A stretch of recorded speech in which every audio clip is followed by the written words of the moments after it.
What's up, guys? Welcome to E3 2017. We are kind of funny. I'm Tim Gettys. This is Andy Cortez. We got to talk about Detroit Become Human. Detroit, what a great city. Ooh, yeah, it's a big city. Detroit This is our reaction to the City. city. Have you ever been there? Never. Me neither. Industrial Me neither. revolution of the capital of the world, right? True. It's very true, very true. So we got to see a behind closed doors demo of an extended scene, the scene we saw from the PlayStation conference of Detroit. Absolutely. But we got to see him actually, the gameplay of it, and play through the whole thing. And then you got to play it for a while. I did not get to play it. Sorry. No. Okay, I got to play it for a little bit. Greg played it as well. And I am very, very, very impressed by this game. So the gameplay demo is the apartment interrogation scene with Connor talking to the guy on the edge of the roof or whatever. But so the E3 demo we saw last year is what we could play. Correct. The behind closed doors demo we saw was the stuff we saw at the PlayStation Showcase this year. Absolutely. And it looks, I think the first thing I want to say is it looks beautiful. It is visually stunning, The man. picture quality of it, I was just blown away by. Like it was, I don't think I've seen a game look that sharp and look that real. Like all the characters, there was so many times where I'd see the androids' faces, and I'm like, is that real? Like, are those real like pictures they're using? They love eating up those like extreme close-up shots on the beautiful Jesse Williams' eyes. So beautiful. What a multicolored eyes. Handsome young man. Yeah, they eat that shit up, and and I eat that shit up as well. So unfortunately, I was 10 minutes late to the presentation, Tim. I was standing where the normal folk of the attendees, they were standing there trying to play the game. And I was just kind of waiting around, like, who's my contact? I'm looking for so-and-so, and nobody knew who I was talking about. They're like, oh, you're press. Oh, come over here. So then we went to the little special area, walked in 10 minutes late, and Jesse Williams and his beautiful eyes were already walking in the street in the snow. Yeah. So I don't know how that scene started. What happened at the beginning? I mean, essentially, they set it up. What you saw in the trailer was the very condensed version of the gameplay demo we saw. Right, so it was him and that character North, and they're having a conversation, and they're just like, hey, tonight's the night. Tonight is the night that androids stand up, and everything changes. And that's when he walks out. So you really didn't miss too much. Okay, gotcha. But getting out there and getting into it, like, it was really interesting to me how cinematic the whole thing was, and you should probably expect that from these guys.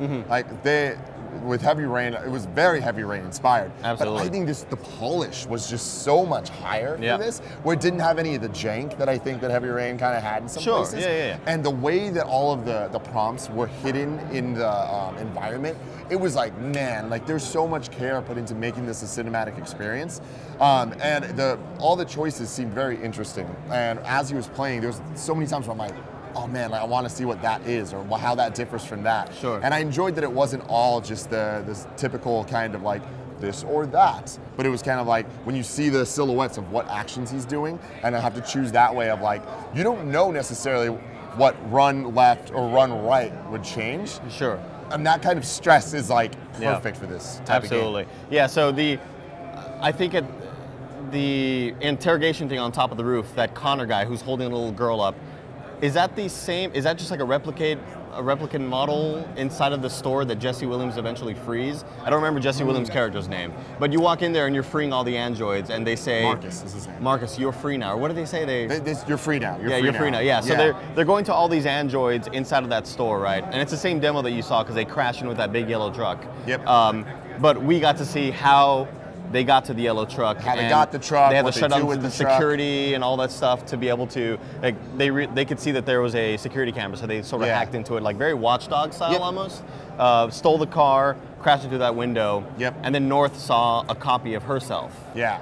And but she wasn't wearing a beanie, right? She was just like kind of a store model or whatever. And that was kind of like, oh, that's really bizarre and weird, and that must be weird for her. Well, but so, you know, I feel like we're getting really into it, but the big overall thing for me is the story is so interesting. It's the classic X-Men tale. Yeah. You know, it's that classic thing of when you're different and people are treating you differently, how do you want to overcome it? Is it, do you go the Professor X way, or do you go the Magneto way? Yeah. And the whole scene we saw, there was the two choices, which were the passive choice or the aggressive, violent choice. And we went violent in the so did I. Yeah, I think he just does that no matter what. Yeah. And it's just cool because like there's a whole bunch of different choices you can make, but at the end of the day, there's that bar of which side you go on. The thing that I think is a little bit of a cop out is for a lot of once the storyline stuff really started picking up, sure, it was really this or that. Like it did lose that level of, oh, I don't know what the different options are. It was very clear, like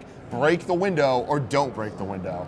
And I was just like, well, at this point, why even give me a choice? Let me just choose good or bad. And yeah, just go one thing I didn't really love about the demo was that once you saw that he was going to go the violent way, it was very dragged out. Like, I'm going to go break this window now. Now I'm going to do graffiti here.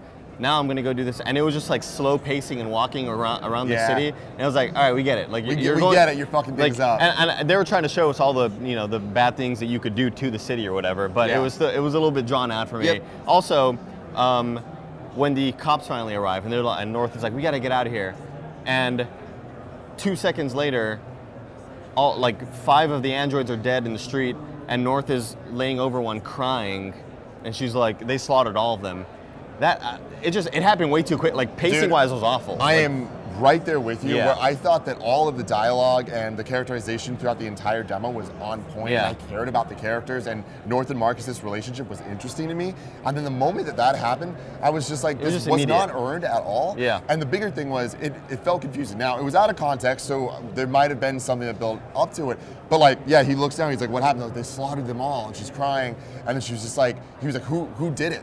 And it's like, who the fuck do you think did it? There's cars there. Obviously, it's the people over there. Like, it felt so stunted, and that upset me because this was such a beautiful cinematic experience, and it's like, it was so great, and then that moment made it feel like a bad movie. Yeah. And I was like, ugh. Another part I didn't super love, when Marcus is addressing all the droids, all the androids or whatever, and he's doing his big speech, and it's really, really cool. And then they start saying, "We're with you, Marcus. We're with you. We're with you, Marcus.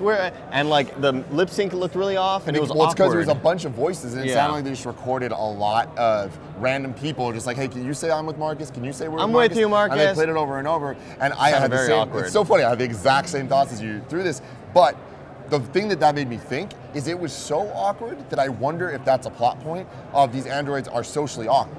Because, they were just awoken. They don't understand how to interact with people in that, like they move differently, like they were like moving like this.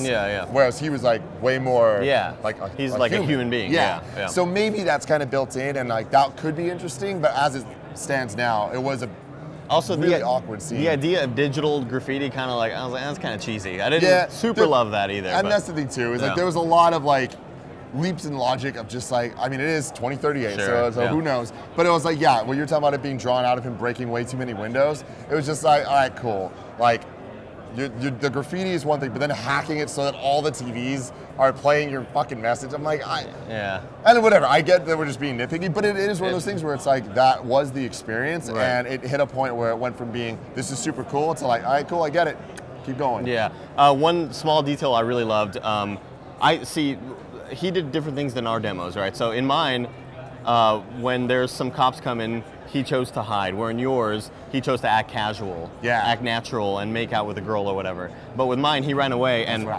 took a look at the cop car, and it said Detroit, Android Automation Capital of the World. I was like, oh, that's cool. That's just like that. That's what the city, establishes himself at. Yeah, that's really cool.